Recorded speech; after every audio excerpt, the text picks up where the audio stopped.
এক শ্রেণীর মানুষ এরকম আছে, ওদেরকে আমি কলব দান করছি, দেল দান করছি বুঝ পাওয়ার জন্যে। কি পাওয়ার জন্য? বুঝার জন্যে।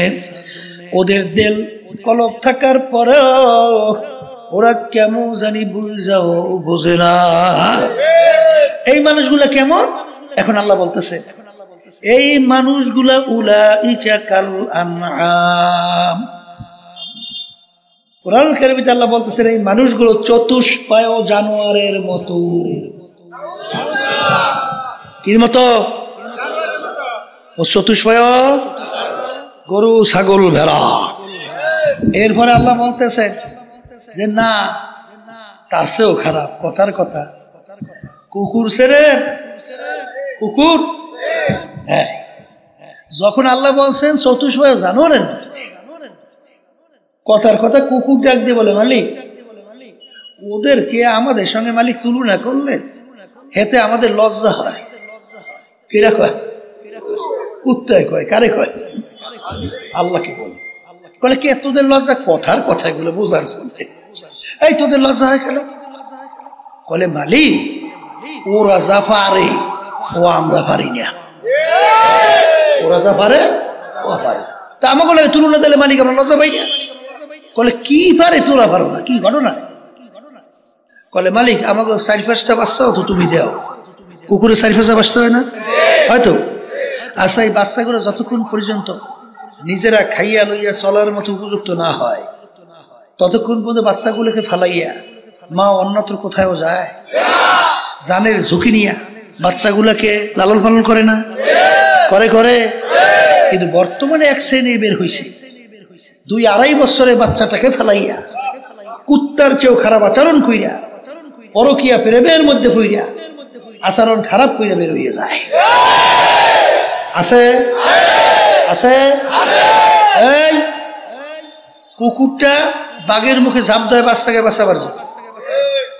আর বিভিন্ন জায়গায় শোনা যায় মা অনেক সময় বাচ্চাকে মেরিয়ে ফেলায়, বাপ বাচ্চাকে মেরিয়ে ফেলায়। আছে না নাই? এই ঘটনা আমাদের অহরহ অনেক জানা আছে। উঠতে পারে না উপাস। এখন আল্লাহ বলতেছে কথা তো ঠিকই কইছো, তোদের মতো কইল তাহলে বাল হুম আদাল। আল্লাহ বলতেছে এক শ্রেণীর মানুষ চতুষ্পায় জানোয়ার না, তার চেয়েও খারাপ। এরপরে আমার মালিক বলেন অন্য আয়াতের ভিতরে শারুল বারিয়া, এক শ্রেণীর মানুষ আমার সবচেয়ে নিকৃষ্ট জানোয়ার, তার নাম হলো শূকর। এক শ্রেণীর মানুষ আছে এরকম শূকরের চেয়েও খারাপ। জোরে বলেন নাউজুবিল্লাহ। কে বলছে? আবার বল, কে বলছেন? আল্লাহ। এখন আমার বাজানদেরকে বলবো, শোনেন। আবু জাহালের নাম শুনছেন? উতবা সাহেব আবু লাহাবের নাম শুনছেন? শুনছেন?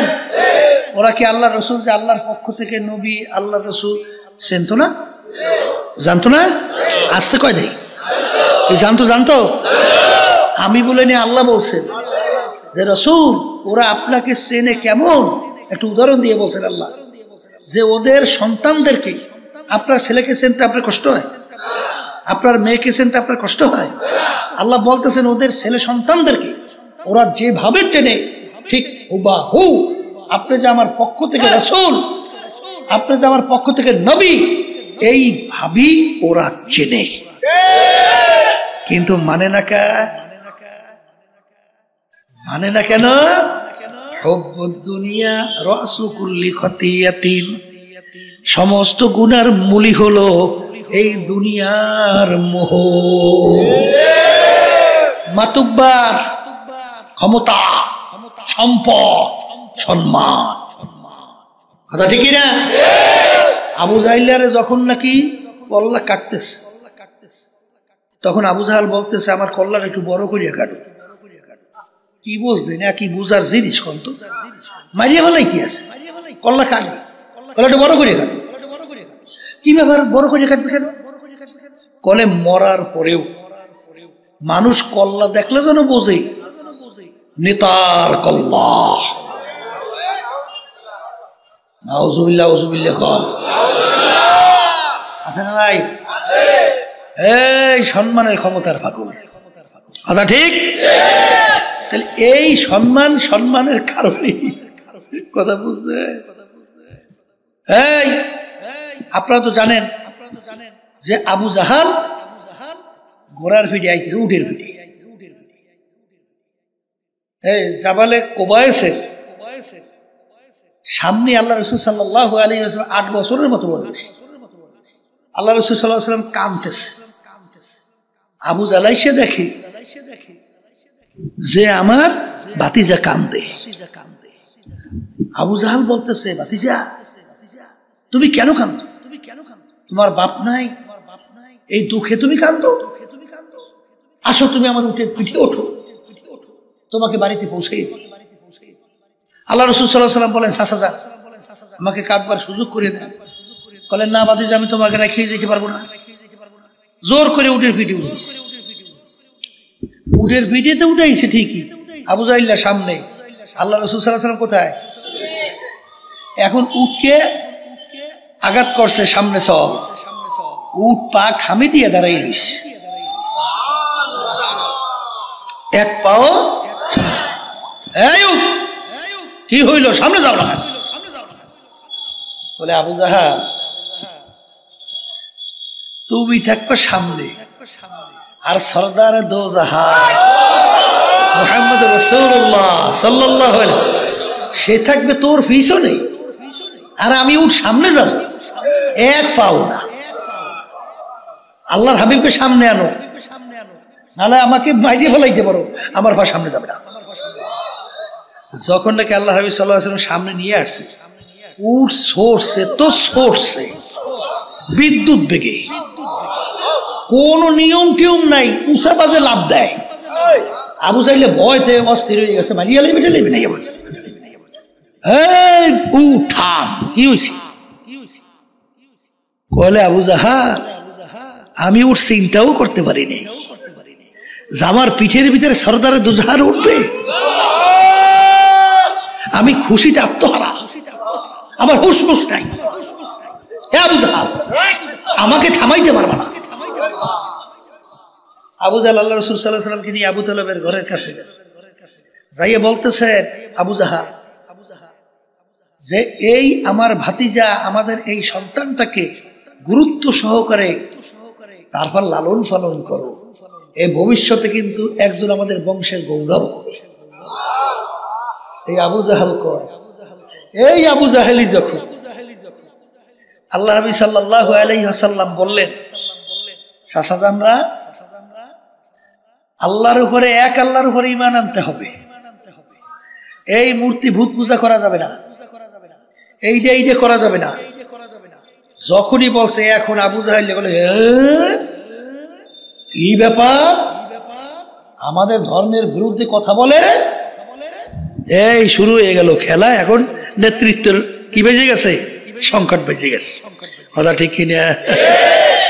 শেষ পর্যন্ত আল্লাহ নবী সাল্লাল্লাহু আলাইহি ওয়াসাল্লাম কি কষ্ট তো দেশে তাই না, মারার বহু কল্পনাও করছে না? এই যে যারা হজে গেছেন দেখছেন, আবু জাহিলের যেখানে ঘর আছিল সেখানে এখন পোরসা পায়খানা দেখছে। আর আল্লাহ নবী সাল্লাল্লাহু আলাইহি ওয়াসাল্লামের যেখানে ঘর ছিল এখানে কিতাবের লাইব্রেরি দেখছেন না? মাঝখানে জায়গা কিন্তু বেশি দূর না। আবু জাহিল্লা কিন্তু ওই মাছ বরাবর বড় ধরনের একটা গর্ত খুঁজছে, উপরে প্রলোভন দিয়ে রাখছে, উপর থেকে বোঝা যায় না। আবু জাহিল্লা ঘরের মধ্যে বসে পাঠাই দিয়েছে লোকজনকে, যাইয়া বলো আমার ভাতিজাকে যে তোমার চাচা অসুস্থ, তোমাকে দেখতে চায়। বুঝুন না কি বুদ্ধি করছে? অর্থাৎ আল্লাহ রাসূল সাল্লাল্লাহু আলাইহি ওয়াসাল্লাম যখন আসবে কূপে পড়বে, আল্লাহ হাবিবকে মারবে। কথা বুঝছেন? যখন নাকি এই কথাটাই বলছে রহমাতুল্লিল আলামিন, দয়ার সাগর, শুনছে যখন চাচা অসুস্থ আর থাকতে পারে না, লাভ দিয়ে নামছে। যেই কূপের কাছে কাছে পাড়া দেবে, জিবরাইল আলাইহিস সালাতু ওয়াস সালাম আল্লাহ রাসূল সামনে এক পাও দেওয়া যাবে না, আবার পিছনে ঘোরেন। যখন ওখান থেকে পিছনে থেকে রওনা করছে, আবু জাহিল জানলে যেই দেখে ভাতিজা আইতে আসে না, আর না আনছে দৌড়িয়া, ও দিক বিদিক পাই না আইয়ে পড়ছে কূপের মধ্যে নিজেই। এখন যত চেষ্টা করে আবু জাহালকে তো উঠাইতে পারে না। আবু জাহাল বলতেছে আমাকে যদি বাঁচাইতে চাও আমার ভাতিজা ছাড়া কেউ আমাকে আর রক্ষা করতে পারে না। কেমন দয়ার সাগর, তাকে মারার জন্য কূপ খুঁজছে, আবার সেই আল্লাহর হাবিব আইসিয়া আবু জাহালকে কূপ থেকে উঠায়। জানতো সেনতো কিনা? আসতে কয় ইমান আনছে? হ্যাঁ, এই দুনিয়ার মোহের কারণে। এক শ্রেণী আমার বাজান আছে না, ভোলাতেও আছে, সারা দেশেই আছে, আছে না? এরা আলেম ওলামাকে গালি দেয়। আজকে শুনতেছিলাম এই ইউনিয়ন আমাদের ইসলামের পক্ষের লোকদেরকে মারছে, মারছে, মারে নাই? কি কারণে? ওই আমাকে আতাউল্লাহ সাহেবেরই মারছে। কি কারণে? বলে দুনিয়ার মোহের কারণে। কিসের কারণে? আবার কন্যা, এই দুনিয়ার মোহের কারণে। ওরা কিন্তু সব যাই না বুঝেও কিন্তু তারপরেও কিন্তু ওরা এই পথে হাঁটতে পারে না, এই দুনিয়ার মোহের কারণে। আর এইটাই হলো দুনিয়ার, আল্লাহ হাবিব বলে সবচেয়ে গুনার মূল। এটা গুনার কি? তা যারা নাকি ব্রেন ভালো তারা চিন্তা করবে যে আল্লাহ রাসূল সাল্লাল্লাহু আলাইহি ওয়াসাল্লাম, আল্লাহু আকবার, তার 32 মতো মুআজিজা আল্লাহ রাব্বুল আলামিন তার থেকে প্রকাশ করছেন। একটা মুআজিজা দুনিয়ার ইতিহাসে নবীরা ছাড়া আর কার থেকে প্রকাশ পাইছে এরকম কোন ইতিহাস আছে? জোরে কন্ন আছে? আছে আছে। এই পাথরকে বলে পাথর কথা বল, পাথর কথা বলে। আবু জাহলের পরীক্ষা কথা কয় না? আবু জাহলে বলে চাঁদ 2 টুকরো করে দেখাও। আল্লাহর জাবালে কোবাইসের উপরে হাত আঙ্গুল ইশারা করার সঙ্গে সঙ্গে চাঁদ 2 টুকরে 2 দিয়ে ভরিয়ে যায়। কথা বলে না? এই কয়েক বছর পূর্বে 3 জন বৈজ্ঞানিক গেছিল চন্দ্রের দেশে, আমেরিকা। সেখানে যাইয়া দেখে চন্দ্রের ভিতরে ফাটল। পরীক্ষা নিরীক্ষা করিয়ে দেখে এই ফাটল যখন আল্লাহ রাসূল সাল্লাল্লাহু আলাইহি ওয়াসাল্লাম ছিলেন ওই সময়ের ফাটল। তার ভিতরে নীল আরমাস্টাম একজন, সে কিন্তু কালিমা পড়ে মুসলমান হয়ে গেছে। এইরকম ঘটনা অহরহ 32 মতো মুআজিজা আল্লাহ রাব্বুল আলামিন তার থেকে প্রকাশ করাইছেন। এইটা চিন্তা করবে কারা? আসতে কয় আল্লাহর হাবিবের সবচেয়ে বড় মুআজিজা হলো কুরআনুল কারীম। সবাই জোরে বলি সুবহানাল্লাহ। কুরআনুল কারীমের মধ্যে এখনো চ্যালেঞ্জ দেওয়া আছে না নাই? বাজানদেরকে বলবো, পর্দা আলে মা বোনদেরকে বলবো, দুনিয়ার জিন্দেগি কিন্তু একটাই রে বাজান। দুনিয়ার ভিতরে যে কোনো কাজে যদি তুমি 5 বারও ঠগো, আবার ওই কাজের ভিতরে চেষ্টা করলে জিতবার আশা করা যায়। কিন্তু কবরের যাত্রীরা যারা মরবেন, কবরে যাবেন, বাজান দুনিয়া থেকে একবার যদি কেউ কবরে যাইয়া ঠইগা বসো, আর দ্বিতীয়বার দুনিয়াতে আইসা ফিল কইরা জিতবার কিন্তু আর আশা নাই। এই জোরে বলেন আছে? যদি নাই থাকে বাজান, যাদের আল্লাহ রাব্বুল আলামিন বুঝদান করছেন, ব্রেন ভালো রাখছেন, তারা যখন একটা পাতা নিয়ে মোরাকাবা করে, মোরাকাবা করতে করতে তখন বলে আমার মালিক বর্গে দারাখতা সবজে দরনজরে হুশিয়ার হারওয়ারাতে দফতুরি মারফাতে কিরদেগার। হে আমার দয়ার মালিক, আমি যখন একটা গাছের পাতার দিকে তাকাই, আমি তো গাছের পাতা দেখি না, আমি দেখি তোমাকে। আমি যখন সূর্যের দিকে তাকাই, আমি তো সূর্য দেখি না, আমি দেখি তোমাকে। আমি যখন চন্দ্রের দিকে তাকাই, আমি চন্দ্র দেখি না, আমি দেখি তোমাকে। হে আমার মালিক, এই মুরাকাবা করতে করতে ইন্না ফি খালকিস সামাওয়াতি ওয়াল আরদ ইখতিলাফিল লাইলি ওয়ান নাহার লাআয়াতিল লিউলিল আলবাব আল্লাযীনা ইয়াযকুরুনাল্লাহা কিয়ামান ওয়া qu'udan وعلى جنوبهم وعلى جنوبهم ويتفكرون في خلق السماوات والأرض ربنا ما خلقت هذا باطلا سبحانك فقنا عذاب النار। এই বান্দা বান্দী আমার মাওলার মাখলুকাত দিয়া যখন মুরাকাবা করে করতে করতে তখন তার ভিতরে এই মাখলুকের খালেকের পরিচয় আইসা যায়। জোরে বলে কথা ঠিকই না? আসার পরে তখন মালিকের দরবারে দুই চোখের পানি ছাইরা দুই হাত মালিকের দরবারে উঠাই বলে, আমার দয়ার মালিক, আমি ভালো করে চিন্তা ভাবনা কইরা মুরাকাবা কইরা দেখলাম তুমি তো কিছুই বেহুদা বানাও নাই, সব তোমার সৃষ্টির পরিচয়। জোরে বলে কথা ঠিক না বেঠিক? এই মুরাকাবা করতে করতে তখন ওই বান্দা বান্দি আবার নিজেকে নিজে নিয়ে মুরাকাবা করে, আরে আমার অস্তিত্ব কি ছিল? হাল আতা আলাল ইনসানি হিনুম মিনাদ দাহরি লাম ইয়াকুন শাইআন মাযকুরা। আমি ছিলাম এক কাতরা নাপাক পানি, কোনো অস্তিত্ব বলতে কিছু ছিল না, তাও আবার আমশ্বাস, তাও আবার ভেজাইলা। এই পানির মধ্যে আমার মালিক তোমাকে আমাকে এত সুন্দরভাবে কিভাবে বানাইলো? আরে এই চিন্তা করতে করতে করতে করতে বন্দাবান্দি চিন্তা করে, এক শ্বাস এক রকমের ঢঙ্গের শ্বাস থেকে এক রকমের পিঠা বের হয়, কিন্তু বাজান রে আমার মায়ের পেট থেকে 5টা সন্তান বের হলো, এক শ্বাস থেকে 10টা সন্তান বের হয়। এক ভাইয়ের চেহারার সঙ্গে অন্য ভাইয়ের চেহারার পূর্ণ কোনো মিল নাই। এটা কিভাবে হয়? নিশ্চয়ই বানাই না, একজন কারিগর আছে। যদি বলো কথা ঠিক না বেঠিক? তখন তোমার ব্রেন বলবে সেই কারিগর হলো আমার আল্লাহ। এই চিন্তা করতে করতে তখন এই আল্লাহর বান্দা বলতেছে, গরকে দরিয়া বোদে বাজু দরিয়া না দি, গরকে দরিয়া হাস্ত বর পেদি। এ আমার মালিক, পানির ভিতরে যখন মানুষ ডুব দেয় উপরের দিকে তাকাইলে দেখে পানি, ডানে তাকাইলে দেখে পানি, নিচে তাকাইলে দেখে পানি। ঠিক ওই বান্দা বান্দি আইনা মাতা যখন ওই বান্দা বান্দি তার চেহারা যেদিকে ঘুরায় সেদিকে দেখে আমার মাওলারই কুদরতি চেহারা।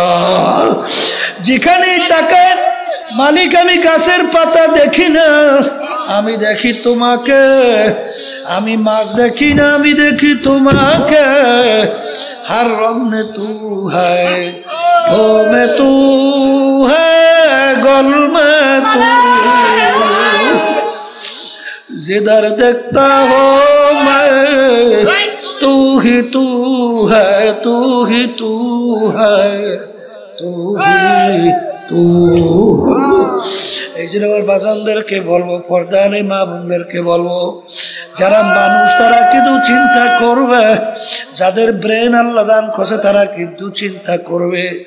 এত ইসলামের শত্রু দুনিয়ার থেকে গেল, বর্তমানে অভাব নাই, কিন্তু কোরআনুল কারীম 1500 বছর আগে নাযিল হলো, আজ পর্যন্ত কেউ ভুল বের করতে পারে নাই। এখনো কোরআনুল কারীম আমাদের মাঝে আছে, চ্যালেঞ্জের আয়াত এখনো আছে।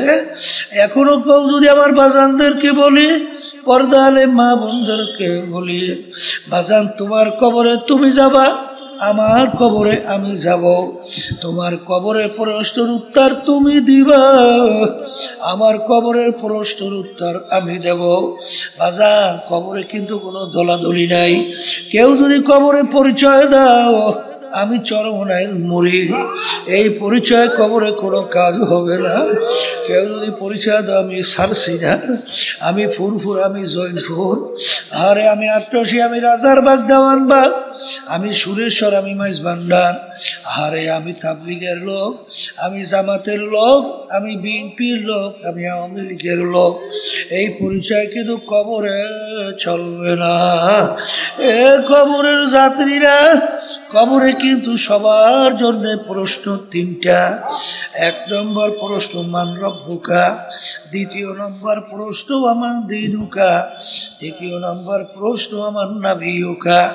এই তিন প্রশ্নের ভিতরে কোথাও কিন্তু নাই তুমি চরমনাইর কিনা, তুমি সারসিনার খেয়ে তুমি ফুরফুরার কিনা, তুমি অমুক টমুক সমুক টমুক কিনা, এ পরিচয় কিন্তু কবরে নাই। আর কোন দলের পরিচয় কবরে কিন্তু চলবেও না। যদি চলতই আল্লাহর হাবিব সাল্লাল্লাহু আলাইহি ওয়াসাল্লামের চেয়ে বড় পীর, বড় ওলি, বড় গাউস কুতুব দুনিয়া থেকে আসেও নাই, কোনোদিন আসবেও না। আল্লাহর হাবিব দুনিয়া থাকা অবস্থায় তার কলিজার টুকরা সন্তান ফাতেমা রাদিয়াল্লাহু তাআলা আনহা তাকে ইঙ্গিত করে বলছিলেন, ইয়া ফাতেমা তু আনকিজি নাফসাকি মিনান নার, এ ফাতেমা রে, দুনিয়ায় থাকা অবস্থায় নিজে আমল করো, জাহান্নামের আগুন থেকে বাঁচো, এরপরে অন্ধকার কবরে যাই আসো। ফাতেমা যদি কবরে পরিচয় দাও আমি আখিরি জামানার নবীর মেয়ে, আল্লাহ রাসূল বলে ফাতেমা রে, এই পরিচয় কবরে কোনো কাজ হবে না। এ কবরের যাত্রীরা ভালো করে মনকে বুঝাও, তারপর কবরে রওনা করো। কারণ একবার যদি কেউ কবরে ঠগো আর দ্বিতীয়বার দুনিয়াতে আইসা আপিল কইরা জিতবার কিন্তু আর আশা নাই। এ আল্লাহর বান্দারা, পর্দালে মা বোনেরা, আজকে দুনিয়াতে স্বাধীনতা পাইয়া আমার মালিক তোমাকে আমাকে দুনিয়ায় পাঠাইলেন, পাঠাইয়া আমার মালিক ঘোষণা করলেন আমহির হুম রুয়াইদা, আমি তোমাদেরকে স্বাধীনতা দান করলাম। কেন? লিয়াবলুয়াকুম আইয়ুকুম আহসানু আমালা, পরীক্ষা নেওয়ার জন্য, পরীক্ষা করার জন্য।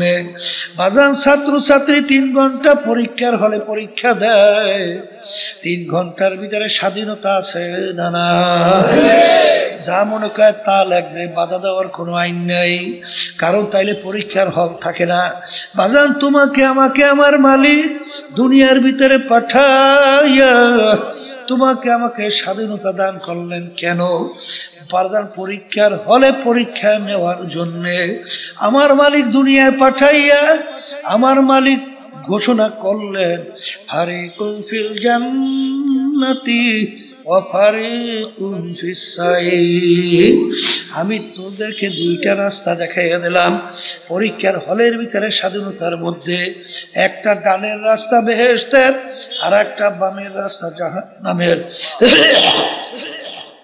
তুই যদি স্বাধীনতার ভিতরে বেহেশতের রাস্তায় চলো, ওই রাস্তায় চলার শক্তি আমি তোকে দান করব। আর যদি তুই স্বাধীনতার মধ্যে কেউ যদি জাহান্নামের রাস্তায় চলো, এই স্বাধীনতার ভিতরে পরীক্ষার হলে তোকে আমি নিষেধ করব না, বাধাও দেব না, ওই পথে চলারও শক্তি আমি তোকে দান করব। কারণ আমি তোকে যদি বাধা দেই আমার স্বাধীনতা আর থাকবে না, পরীক্ষার ফল আর থাকবে না। এই জন্য আমার বাজানদেরকে বলবো, আজকে স্বাধীনতা পাইয়া পরীক্ষার হলে যেরকম ইচ্ছা ধরাকে সরাজ্ঞান মনে না কইরা, যারা বিশেষ করে বাজান মানব রচিত কুফুরি তন্ত্র মন্ত্র, প্রচলিত গণতন্ত্র, যার প্রবক্তা প্রাক্তন president Abraham Lincoln, president America, তিনি বলছিলেন government of the people, by the people, for the people. তিনি এক কথায় বুঝাতে চায় সমস্ত ক্ষমতার মালিক জনগণ। বলেন নাউজুবিল্লাহ। এই আদর্শ কিন্তু বিএনপি লালন করে কি করে না, আওয়ামী লীগ করে কি করে না, জাতীয় পার্টি করে কি করে না। কিন্তু মুসলমান আমরা যারা ঈমান আনছি, আমরা কি বলছি? বাইদা আল্লাহ, ফরদা আল্লাহ, আব্দা আল্লাহ। আল্লাহ। সমস্ত ক্ষমতার মালিক, আইন দেওয়ার মালিক, বাঁচাই না মারুই না মালিক, ভালো মন্দের মালিক কে? এখন তুমি যদি মনে করো জনগণ, এখন তুমি বলো বাজান এইটা যাই না সই না মানলে ইমান থাকবে কিনা? আসতে বলে বাজান আমাদের উপরে কেউ রাগ কইল না, পা ধরছি। কারণ হাদিসের ভিতরে আসছে আল্লাহ রাসূল সাল্লাল্লাহু আলাইহি ওয়াসাল্লাম বলছেন, আখলিস দীনাকা ইয়াকফিকা আমালুল কলিল। তোমাদের ঈমানকে নির্ভেজাল করো, ঈমানকে স্বচ্ছ করো, পরিচ্ছন্ন করো। যদি নির্ভেজাল ঈমান করতে পারো, আল্লাহর হাবিব বলেন অল্প নেক আমল করবা, বেহেশতে ঢুকে যাবা। ভাইদেরকে বলো ঈমানকে নির্ভেজাল করতে হবে। কার পিছনে পড়ছো? কোন দলের পিছনে পড়ছো? কিসের জন্য জীবন শেষ করতেছ? কোরআনুল কারীম সত্য কালামের মধ্যে আমার মালিক বলেন, ইয়াউমা নাদউ কুল্লা উনাসিন বিইমামিহিম। আমার মালিক কিয়ামতের ময়দানে প্রত্যেকটা মানুষকে তার দলের নেতা নেত্রীর সঙ্গে ডাকবে। আমার মালিক বলবেন, তোর দলের নেতা নেত্রী যেদিকে যায় ওদের পিছনে পিছনে সেই দিকে চইলা যা। এক কথায় তোমার নেতা নেত্রী যেখানে জায়গা, আমার আল্লাহ বলেন তোরও সেইখানে জায়গা। আমি বলছি না, আল্লাহ বলছেন। জোরে বলো, কে বলছে? কোরআন হাদিসের বাইরে বেহেশতের রাস্তা আছে? পাওয়া যায়? পাওয়া যাবে? হ্যাঁ। কিন্তু বাজার ফেরাউনের ইতিহাস দিকে তাকাইয়ে দেখো, নমরুদের ইতিহাসের দিকে তাকাইয়ে দেখো, সাদ্দাদের ইতিহাসের দিকে তাকাইয়ে দেখো।